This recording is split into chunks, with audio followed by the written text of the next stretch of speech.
The best defender in this class would be who, Derek? Not talking about shot blocker. We can get to that later. Yes. That's an individual category right there. But the best defender in this one, in the lottery, you said maybe stretch it out to about 20. So let's stretch it out to about 20, the top 20 picks here, top 20 prospects. Who would you deem right now as the best defender in this class? I think it's probably Colin Murray-Boyles. I just think his combination of being so positionally sound and then also having the, sort of quick twitch reflexes, and then also the, wingspan and the standing reach. I think he is the best overall defender of this group. Like it's just rare to have that combination of he's always in the right spot.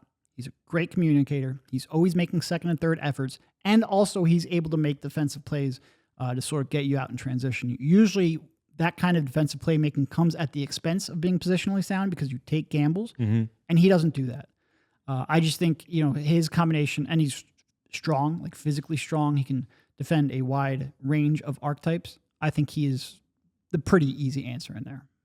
Could you see him playing playoff minutes for a playoff team right now? Defensively, 100%. Yes, if you can make these guys two or one-way players like football, I think he would be an incredible playoff player right now. Yeah. I worry that he can't shoot.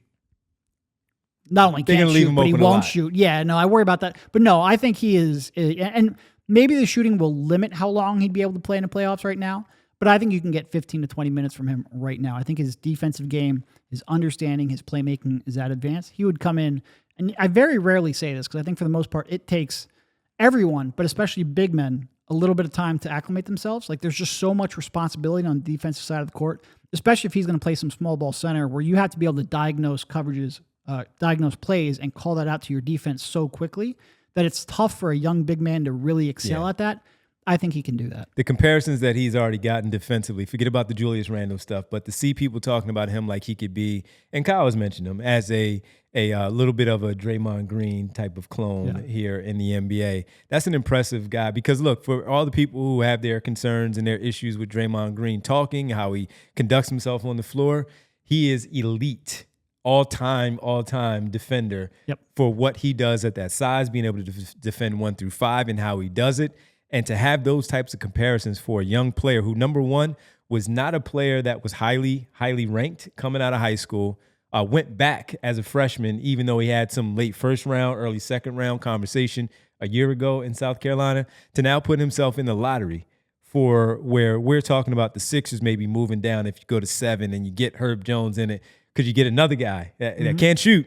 But, man, that defense with Herb Jones and Colin Murray-Boyles with the rest of the Sixers, that would be something that could be pretty impactful at that spot. But even looking, and when you do say, all right, let me mock him at Brooklyn or mock him to the Raptors and those types of teams. I think the Raptors are a real good fit for him. Yeah, or even if he slips to 10 and you're talking about another defender to the Houston Rockets at that 10th overall spot for a playoff team, man, that's a really, really good basketball player. So from Hedva and a few others in the chat immediately saying CMB, and it's not even close, I agree with you. Once his body, because he has like that Draymond Green body where he's a bigger guy in terms of you can see how strong he is, but he's not defined at all. He's just like a straight up and down kind of guy. And once he gets into the weight program with his NBA organization, I mean, Derek, even at 21 years of age right now, you're going to start to see all that stuff just fill out the way it's supposed to fill out, and he's going to be a terror.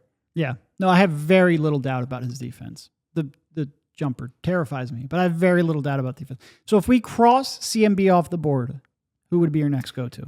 Yeah, see, I would go Carter Bryant. Yeah, that was exactly where I was going. Yeah, I would go Carter Bryant. And again, the offense hasn't catch up, but it doesn't look like it's as bad as the CMB part. He's at least got the catch and shoot shot down. Yeah, which is weird because is it that, well, because the CMB part is like, no, his has a chance to be elite where Carter Bryant, my comp for him, and I remember saying it to you guys, was could he be, if he turns out to be like OG Anunoby, you got something there. And that's a really good basketball player. So I would say Carter Bryant would be my second choice. And because of the catch and shoot, the fact that he's another one where already. he's got a pretty quick release. Yeah, he does. And it looks pretty repeatable and consistent. I like he truly might be just a 3-and-D specialist, but I think he can be like a lot of times, and hat tip to my former colleague, Mike O'Connor, but 3-and-D is a lot of times what we sort of bucket people as when they don't have the skill to be much more than that. And a lot of times the defense doesn't necessarily translate all that well. And the 3-point shooting, there's a lot of volatility to it, like we mentioned before.